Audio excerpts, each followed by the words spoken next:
Okay, so today is my 39th day of my weight loss journey and reversing my prediabetes. I am not looking as bad as I did when I first started, like 5 or 6 weeks ago, because I can move a little bit better. Not a whole lot, but a little better. So I could put some makeup on and I could do my hair a little bit, like try. Still doesn't look that good. I need a new haircut. I'm getting one soon, actually. I have an appointment now that I can drive. But enough about me. My whole point in going over that and showing those pictures, as I've said in many videos, is just to say anybody could do it. If I can be in this state, recovering from surgery, I can't move my arm, I'm just stuck on the couch, when the easiest thing to do would have been to just eat all kinds of comfort foods. And I didn't. I am hoping that that can help some of you to know you just have to start where you're at. You don't have to wait till Monday or wait till, summer, spring, winter, wait till the first of the month. I used to do all of that. I did it all. So I know. And I just got to the point, I mean, I did start on January 1st, but because it just rolled around and I kept thinking, what's this year going to be like? I'm going to be 53 years old this year. Um, how am I going to spend another year? Overweight and miserable, all my joints hurting, and what do I have to look forward to? Heart attack, stroke, hip replacement, knee replacement. Is that how I'm going to live the rest of my life? Or am I going to use this time to heal in every way from my shoulder surgery? Am I going to heal physically and emotionally, taking care of myself and healing my whole body? And I decided to do that. And I've made the decision so many times before.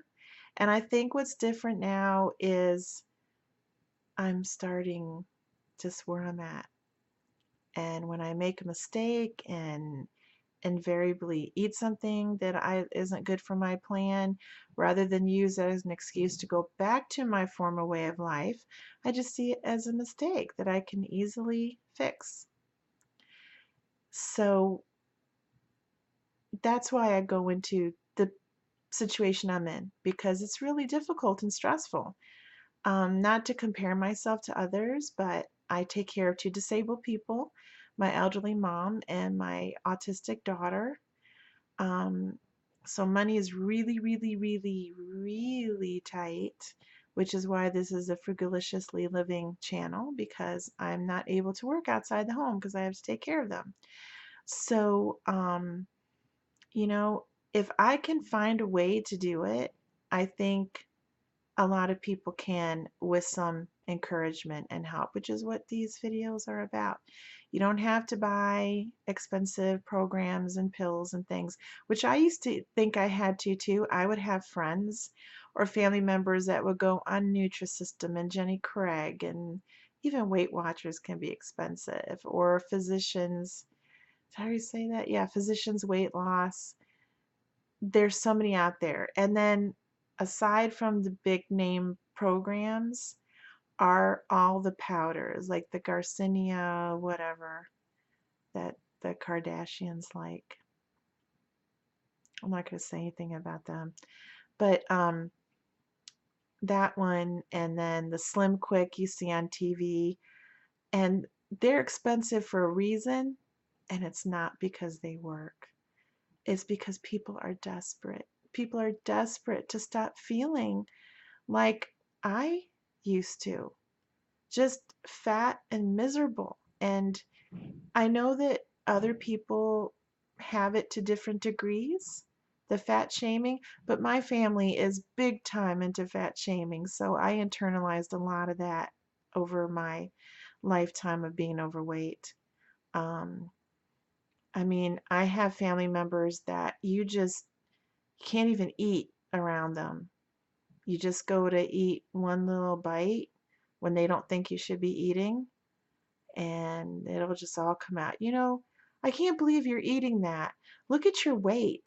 I mean, don't you care about yourself? Don't you care about how you look? Don't you care about your health? Why are you eating that? It could be a bag of peanuts, you know, and so um, that's been difficult to deal with, that you're shamed for putting anything in your mouth if it's a time they don't think you should eat. I mean, at meal times, they might let you eat a little as long as it meets their approval, and that's not right. I mean, you know, people get to be overweight for a variety of reasons, but it's not something that somebody else can fix. It's not something that's fixed by shaming the person. And I'm a big advocate for getting rid of fat shaming in our society because um, I just don't understand it. I mean, and you know, the repercussions of it, I don't understand. I mean, I don't look at other overweight women that are my friends and I don't think, "Oh, wow, look at her double chin. Oh, you know, wow, look at her big butt. Why is she eating that, you know, Kit Kat bar?" Doesn't I don't think those things. I just see my friends as my friends and I see, you know, they're caring and kind to me and I care about them a lot. I don't see them for their fat. I mean, there's so many different dimensions to people than their weight. I just don't get it because I guess I don't see people that way. So I don't understand why people have to see me that way and other overweight people. And you know, I'm very grateful that the doctors I have, they're very hard on me, but they're compassionate as well. You know, they talk to me about my weight because I've heard of fat people that all their numbers are great, but mine aren't. I have high cholesterol, high blood pressure, and high blood sugar, and that isn't good. So my doctors talk to me from a standpoint of that. Not, oh, don't you care about yourself? And you'd look so much prettier if you weren't so fat. No. They just say, you know what? If you really went to the gym and exercised on a regular basis, your cholesterol might come down. And if you lose weight in the process of eating better, your cholesterol and your blood sugar might come down. And in the process of losing weight, your blood pressure is probably going to come down. And so your chances of having a healthy rest of your life are going to go up. Okay, from your doctor, that's not shaming you.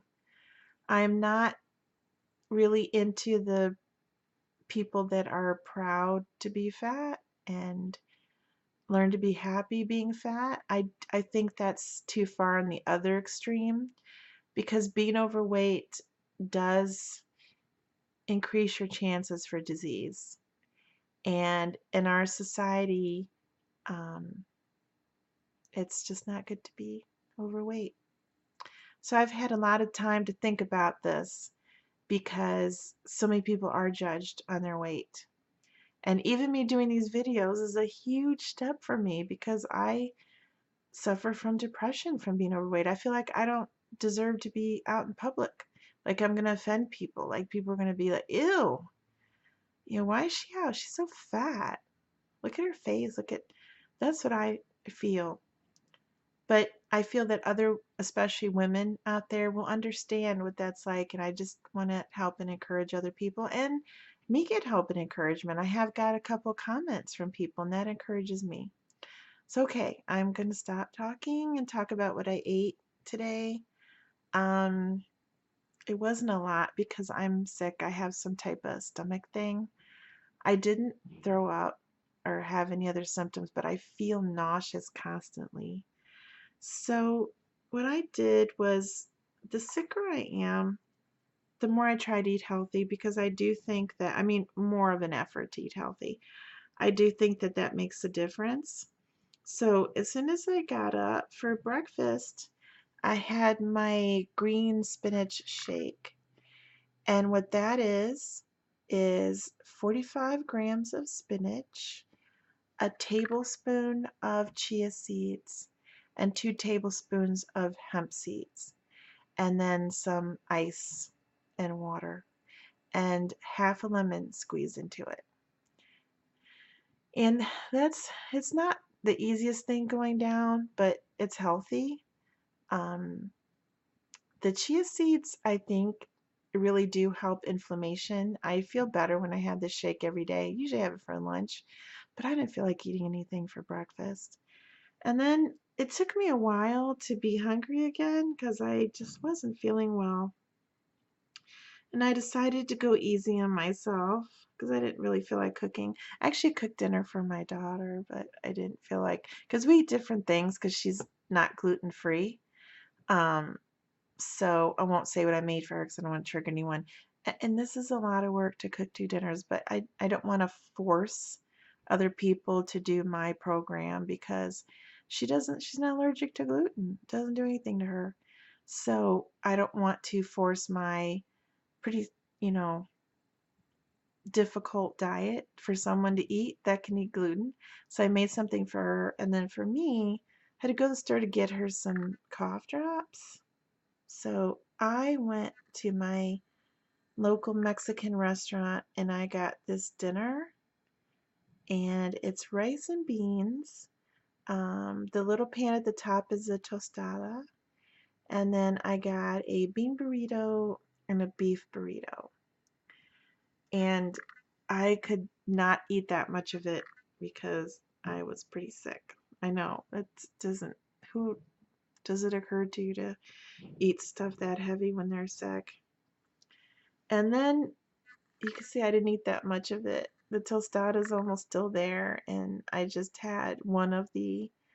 I had the bean burrito, and the rest of it, or no, enchilada. Those are enchiladas. I had the bean enchilada and the beef one still there, and half the rice and beans.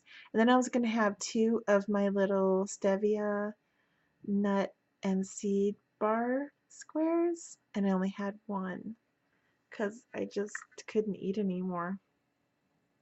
That was really lunch because I have to eat 3 times a day because I have medicine that has to be taken 3 times a day. So then for dinner is, I hope this doesn't gross anyone out.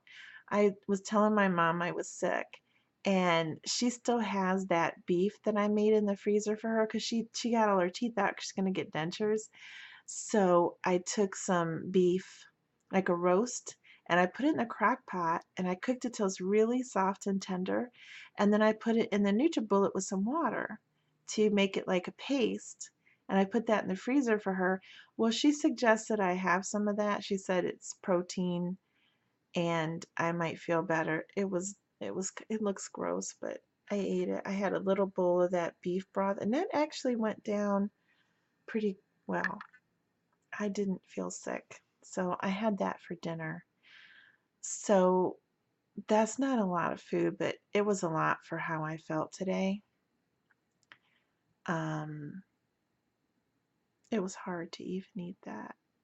I mean, it's like really early in the morning the next day, like really early, because I was just too sick to do the video last night. I just didn't feel well. So since I haven't started my day yet today, I'm still saying it's today, but it's the next morning. So it was last night that I had that, and I got a little bit of sleep.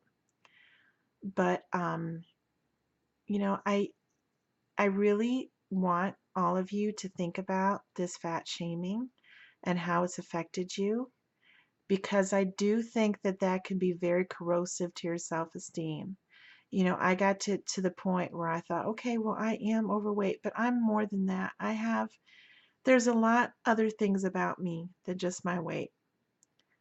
And I think just forcing myself to think that way every day, I started to think more about taking care of myself and eating better.